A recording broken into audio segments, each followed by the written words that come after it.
Swayam Prabha. Digital India. Educated India.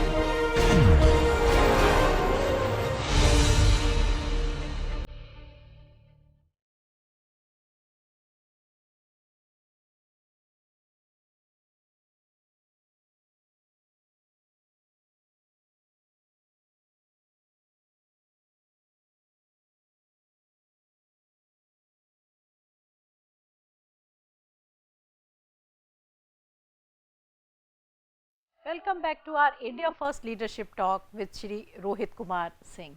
Welcome, sir. Your department also deals with the standards. So, when you are talking about all this, can we also, or does the department also has anything to do about that, this particular product? Is it really a sustainable one? Right. Is it not creating any harm to the environment? Is it environment friendly or not friendly? So, do Right. we have something like that in your Exactly. department also? Yes. So at the moment, actually, there is a great focus on that, and in association with Ministry of Environment and Forest, we are developing these standards of sustainability. Okay. Some are already developed. I'll give you an example. For example, single-use plastic is banned. Right. So what do you use? So people will say now you use this product, which is a biodegradable plastic. That's right. Now, if a plastic is to be biodegradable, you are very right. There has to be a standard. Standard. How will the user or even the company, a well-intentioned company, know as to which is a biodegradable plastic? So last June, we came out with standards of biodegradable plastic. Similarly, on many other things, in association with the Ministry of Environment, we are developing standards on this issue of sustainability, and maybe I think we are planning next week, we'll release a whole booklet on all these standards pertaining to sustainability put together for people who are more worried about environment and for their teaching. Yes, we as human beings in environment, Should. we have to coexist Right. in a very harmonious manner. Right. Sir, another thought which is coming to my mind is that how to build consumer protection in future virtual economies that are likely to emerge, and the kind of future we are envisioning and the kind of future we are heading to. Right. So, how to build this consumer protection? What as a layman, what would you like to tell to our viewers that, these are few things which you should really be looking forward to, or you should be checking in a specific product or a service whenever you are buying, when you are paying for it? So you are right. We talked about e-commerce, Yes, yes. but this is the next Next. level higher, and what is now called the metaverse. So it is a virtual world, and issues like augmented reality, virtual reality, extended reality, they will become very commonplace in this business of the consumer and the seller. And there'll be immersive technologies. For example, has a huge potential in retail. So if you want to buy a suit and you're just checking it on the your computer, so your avatar can actually try it and you can see how you look, Right, right. on the computer itself. But this is all great, but there are hidden issues which need to be addressed, because even internet, there is no identity layer. When you go to a website, nobody knows who's checking the website, and you also don't know the other side. Metaverse, this identity layer is further diffused. So suppose something goes wrong between a buyer and a seller, which is the fundamental of consumer protection. Right. Then since your identities are not disclosed, who will you complain against? Where will you go? Which is the deciding authority? At the moment, in conventional business, there is Consumer Protection Act, there is a framework. But metaverse, there is no central controller. Right. Metaverse is based on DAOs. These are decentralized administration organizations. Okay. And like I said about blockchain, it is spread. So there is no central authority which is in charge. So when in such a case, it is very difficult for person with grievance. As long as everything is going smoothly, it is all good and fast and quick. But when something goes wrong, where do you go? So we need to establish a system. Then issue of protection of intellectual property. If somebody is using, my IP, where do I go and complain? What is the grievance redressal system? So all these need to be addressed. So generally all these courts, they have a geographical jurisdictions. Yes. So in case of this diffused one, and when we enter this Right. metaverse, how this jurisdiction would be decided, or Exactly. it has to be a centralized jurisdiction, So, sir? so that is the challenge we have to address. And even in e-commerce, so we have to, write this. This is the jurisdiction, and we have courts in every district of the country, every state, and at the national level. So we have to, constantly work on new paradigms to address consumer issues in metaverse. Right. It's a big challenge. Right, and it may not pertain to your ministry, but how about our data, our privacy, our protection of our time, our location, Right. our payment gateways which we are using, and even our payment history for that matter, our medical history, and what kind of different things. So would that also have something to do with your department? So partly yes, but mostly these are the subjects of Ministry of Information Technology, and as you would have read in the newspapers, the Data Protection Bill and the Digital India legislation both are under preparation, and they will be introduced in Parliament, and they have provisions on how our personal data will be stored, how will it be used, who can access it. It's just like our Aadhaar numbers. Having an Aadhaar number is very good, but when you use it in a particular application, the user must be assured that it will not be misused by the person, who's collecting that data. So Aadhaar is just one number, but when you go and buy on an e-commerce, you're giving your name, your address, your preferences, your credit card number, your bank account number. So that has to be very, very fiercely protected. So in the future, I think data privacy and protection will be one of the biggest challenges for any country.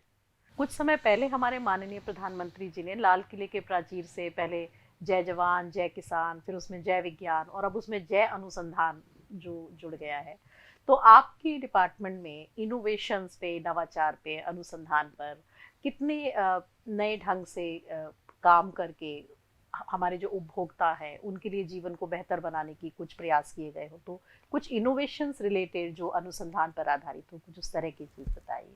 तो हमारा विभाग उपभोक्ता संरक्षण के अलावा जो कीमतों की स्थिरता है, जो बाजार में एसेंशियल कमोडिटी की, उनको भी मॉनिटर करता है। सो प्रतिदिन हमारे पास देश के लगभग 400 साढ़े 400 जगहों से 22 एसेंशियल कमोडिटीज़ की सूचना आती है, जिसको हम कोलेट करके फिर उसका पैटर्न देखते हैं कि क्या वो ज़्यादा हो रही है, कम हो रही है, और क्या इसमें किसी इंटरवेंशन की आवश्यकता है ताकि उपभोक्ता को कीमतें स्थिर रूप से मिल सकें और उस कीमतों में अनावश्यक रूप से बढ़ोतरी ना हो। तो ये जो चीज़ है, इसमें भी हम टेक्नोलॉजी का इस्तेमाल करके we are also going into predictive pricing. So we are using this AI based tools, क्योंकि जैसे दाल है, अब दाल एक एसेंशियल कमोडिटी हर घर में खाई जाती है, और उसकी फसल होती है, कुछ इंपोर्ट होते हैं, तो इन सब को मिला जुला कर जो डिमांड और सप्लाई और सेंटीमेंट पे आधारित जो प्राइसिंग होती है, तो उसमें अगर हम ये प्रेडिक्ट कर सकें कि 2 महीने बाद अगर ऐसी स्थिति आने वाली है और उस पर अभी से कुछ एक्शन ले लें, तो इसमें हम एक तो टेक्नोलॉजी का इस्तेमाल कर रहे हैं, जिसको आपने नवाचार इनोवेशन कहा। The other is we are also responsible for the procurement of onions. प्याज एक बहुत ही पेरिशेबल कमोडिटी है। प्याज में हमने पिछले दिनों ये अध्ययन किया कि इंडिया में जितना प्याज प्रोड्यूस होता है उसका 25%, 25% बड़ा नंबर है, एक चौथाई वो खराब हो जाता है, क्योंकि प्याज को आप बहुत ज़्यादा स्टोर नहीं कर सकते। इसमें हमने काफ़ी दिमाग लगाने का प्रयास किया, जो सेक्टर के एक्सपर्ट, एक अनियन चैलेंज भी किया, वो AICT के साथ ही कोलैबोरेशन से किया।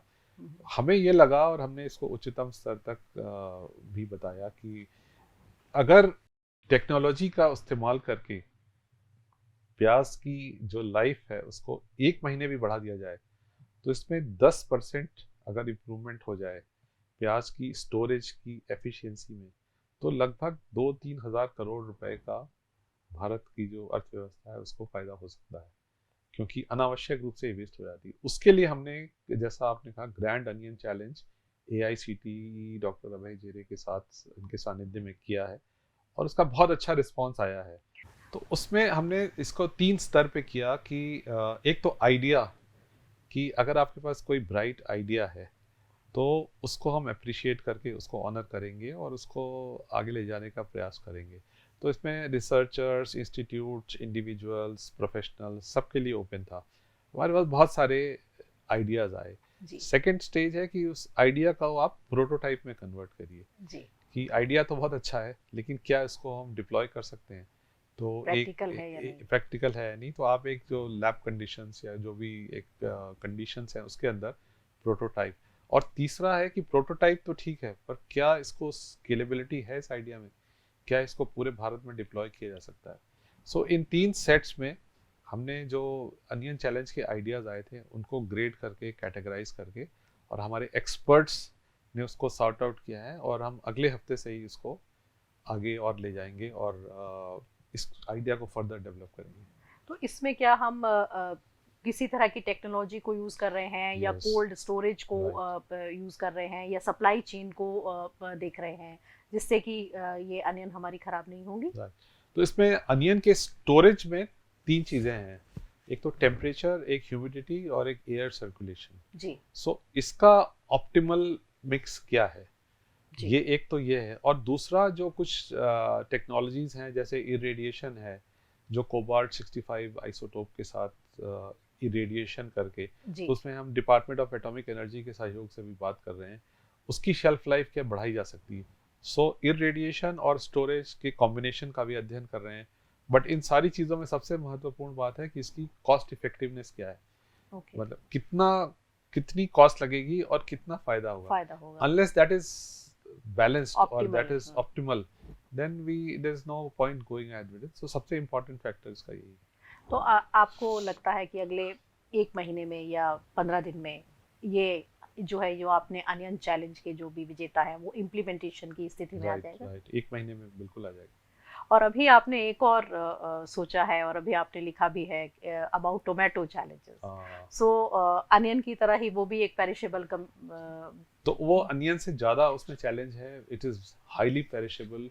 जी उसको हम चूंकि अनलाइक अनियन जो प्रोसेस्ड फॉर्म है, जैसे प्यूरी, केचप या अन्य प्रोडक्ट्स उसके, उसमें उसको तुरंत कन्वर्ट करके, बट उसके लिए भी मार्केट उपलब्ध होनी चाहिए, प्रोसेसिंग फैसिलिटी होनी चाहिए। सो मिनिस्ट्री ऑफ फूड प्रोसेसिंग और AICT के साथ मिलके हमारा अगला टारगेट है टोमेटो का चैलेंज, कि इंडिया में, ताकि फार्मर को भी, कई बार एकदम से प्रोडक्शन ज़्यादा हो जाता है, प्राइसेस क्रैश कर जाती हैं। कई बार आपने अखबार में भी देखा होगा, लोगों ने सड़कों पे फेंक दिया, 2 रुपए भी नहीं मिल रहा है, 1 रुपए भी पर किलो नहीं मिल रहा है। तो ऐसी स्थिति ना आए, और ओवर प्रोडक्शन और अंडर प्रोडक्शन दोनों की स्थिति में कैसे स्टोरेज और प्रोसेसिंग के माध्यम से बैलेंस बनाया जाए, इस पे हम काम कर रहे हैं। जी। तो जब आपने ये अनियन चैलेंज और अभी हम जो टोमेटो चैलेंज की बात कर रहे हैं, तो आपने जो हमारा युवा वर्ग है, जो हमारे नए नए वो स्टूडेंट्स हैं जो हमारी यूनिवर्सिटीज़ में, कॉलेजेस में टेक्निकल एजुकेशन दे रहे हैं, तो अपने समय से और आपने अभी में क्या देखा, क्योंकि अब पूरा का पूरा जो इंडिया है वो स्टार्टअप इंक्यूबेशन इसकी तरफ बहुत बढ़ रहा है, तो क्या आपको छात्रों में एक नई तरह की उमंग, उत्साह और स्टार्टअप के प्रति, क्योंकि पहले जो हमारा एक सामाजिक परिवेश है उसमें शायद स्टार्टअप्स को इतनी महत्वपूर्ण भूमिका या इतना महत्व नहीं दिया जाता था, तो आपने बच्चों से इंटरेक्ट किया? बिल्कुल, मैंने VC पर किया। वैसे भी मैं कई बार कॉलेजेस में जाता हूँ, तो मुझे जो आपने प्रश्न पूछा बड़ा अच्छा लगता है देख के, कि हमारे समय में और अब में कितना फ़र्क आ गया है। बच्चों का जो एक्सपोजर है, बच्चों का जो कॉन्फिडेंस लेवल है, बच्चों का जो पैशन है, और भारत के लिए कुछ करने की जो इच्छा है, वो हमारे टाइम में थोड़ी सबड्यूड थी। और इस समय बहुत अच्छा देख के लगता है, क्योंकि स्टार्टअप्स को प्रधानमंत्री जी से लेके और पूरी सरकार, पूरी व्यवस्था, उद्योग जगत, सब लोग सपोर्ट कर रहे हैं। तो बड़ा अच्छा देख के लगता है कि both on the supply side and the demand side there is improvement, और बच्चे पैशन के साथ नई चीज़ करने को उत्सुक हैं। और सबसे बड़ी बात जो जिस वजह से अमेरिका एवं अन्य इकोनॉमीज हमसे थोड़ा आगे हैं, कि स्टिग्मा फॉर फेलियर, कि अगर मैं फेल हो गया तो घबराने की बात नहीं है, आप दूसरा ट्राई करो। ये वाली चीज़ हमारे टाइम में थोड़ा कम थी। हमारे टाइम में फेलियर का जो स्टिग्मा था वो बहुत ज़्यादा था, और बैंकरप्सी कोड हो या बाकी अन्य चीज़ें हों, उनके माध्यम से मेरे ख्याल से इंडिया में एक ऐसा माहौल है कि you can fail but you can rise and get up again and do something else, which is a big change that I have seen. वो तो हमारा जो फेल वाला है वो सामाजिक दृष्टिकोण है, बट अभी आपने जैसे ब्यूरोक्रेसी कोड की, सॉरी, बैंक्रप्सी कोड की बात की, तो आप क्योंकि यूएस में भी रहे हैं और यूएस और चाइना अभी भी स्टार्टअप में और इंक्यूबेशन में इंडिया से आगे हैं, तो हम अभी भी थर्ड पोजीशन पे है। तो आपको लगता है कि हमारा जो फेल होने का जो उसके जो पहले नतीजे थे या उसके जो परिणाम थे या बैंक्रप्सी का जो कोड था, उसमें आज के परिवेश में आपके समय के परिवेश से क्या बहुत ही अंतर है या बहुत ज़्यादा अंतर आया है? उसके कारण ऑल ऑफ अ सडन कि अब आप देखिए कि ना सिर्फ यूनिकॉर्न बल्कि even they call it decacorn, वो उस तरह के भी काफ़ी आगे आ रहे हैं। तो उसमें आपको लगता है कि उसके कारण एक जो है पूरा एक धरातल या इंक्यूबेशन का स्टार्टअप का देश में धरातल तैयार हुआ है, एक पृष्ठभूमि तैयार हुई है? बिल्कुल। और पिछले 5 वर्ष में तो इसमें आमूल-चूल परिवर्तन आया है। और जैसे पहले कोई बैंक करप्ट हो जाए तो उसे क्रिमिनल एक्टिविटी समझते थे, क्या है उसने कोई फ्रॉड किया है, ये नहीं सोचते थे कि एक well intentioned idea, it just failed because any idea can fail, so that person is not bad intentioned, he is not a criminal, he tried something new, he failed. उसको अब उस परिवेश में देखा जाता है और इस परिप्रेक्ष्य में देखा जाकर और उसको फिर एक नई चीज करने को प्रोत्साहित किया जाता है जो पहले एब्सेंट था। पहले फेल हो गया आदमी तो डिप्रेशन होके और फिर वो एकदम नई चीज कोई करने से डीमोटिवेट हो जाता था, वो आजकल नहीं है, वो मैं देख रहा हूँ जो यंग जनरेशन में।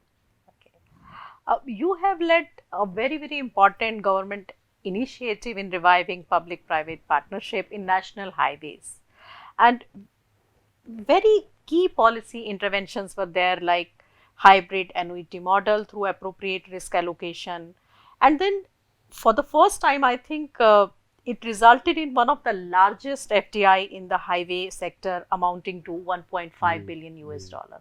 I think it has been one of your greatest achievements. So I would like you to touch upon this and tell us in greater details that how such initiatives can benefit the whole nation.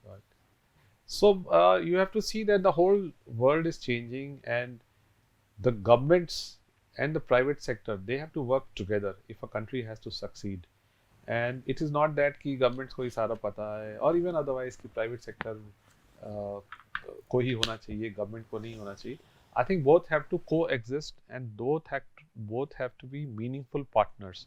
So that is why this public-private partnership is very important. And especially in sectors like national highways, where I've worked for 6 years in the central ministry and NHAI, this is even more important because these are capital intensive projects. There is hundreds of thousands of crores required to develop highways and other infrastructure.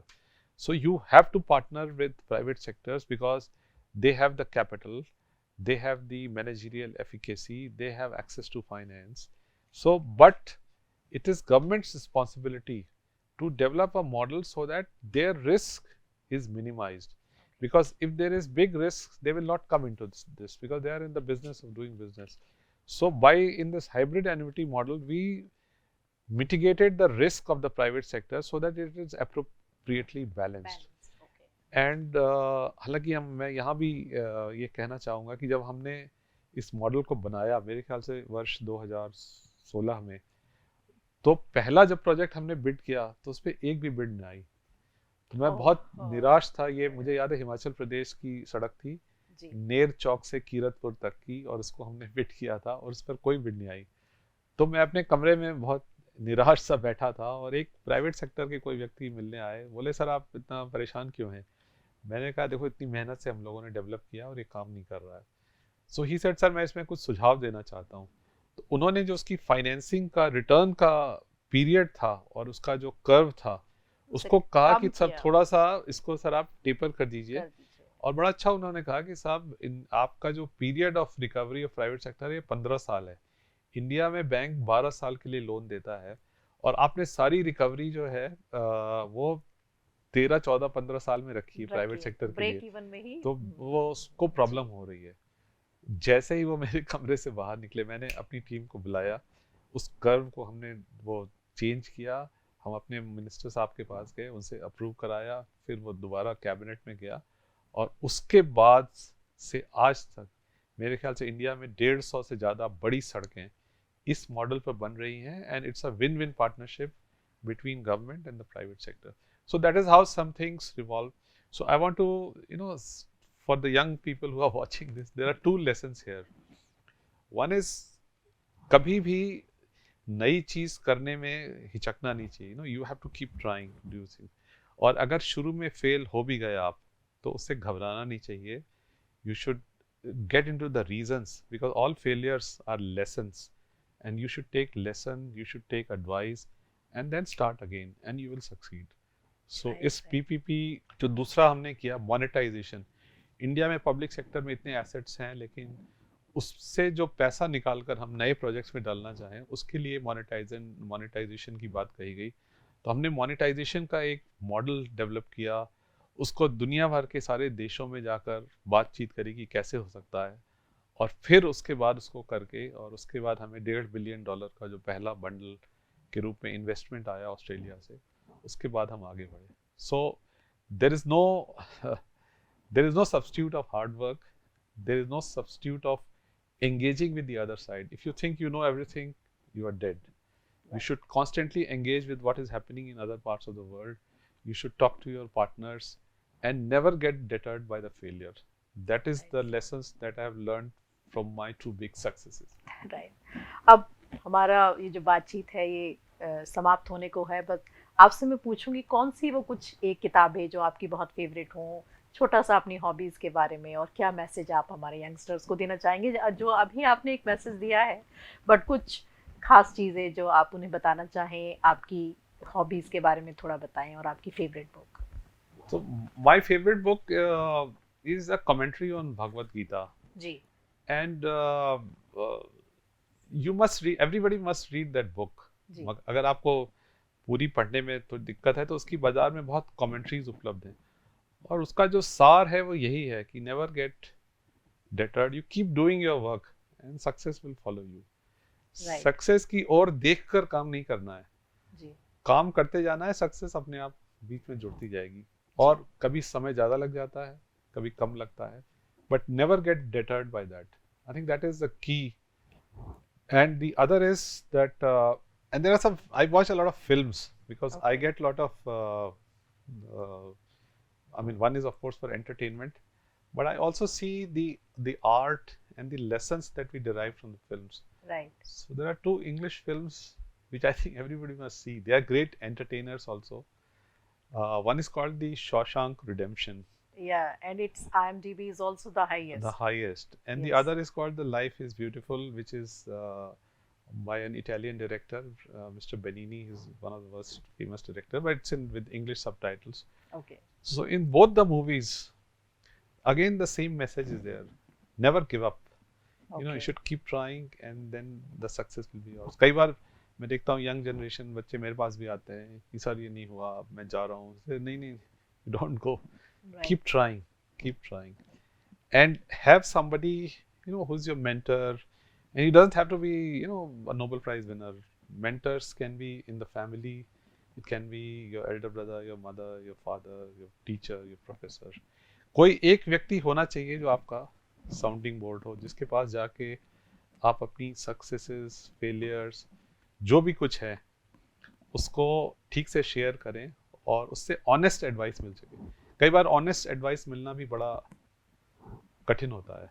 I think we should always look for people and be friends with them, जो truthful है, क्योंकि अच्छी बात तो सब बोलते हैं, but ये बोलना कि नहीं तुम ये ठीक नहीं कर रहे हो, इसको ऐसे करो, वैसे भी लोग आपकी लाइफ में आपके आसपास होने चाहिए. जी, thank you so much sir. Some heroes work tirelessly to make our lives better, to fight for our rights, and Shri Rohit Kumar Singh is one such hero. Let us celebrate our unsung heroes who really intent on making better communities, better societies, and thereby a better nation. Thank you so very much. Such a pleasure being with you and in conversation with you. Thank you so very much. Thank you. Thank you for inviting me. Thank you.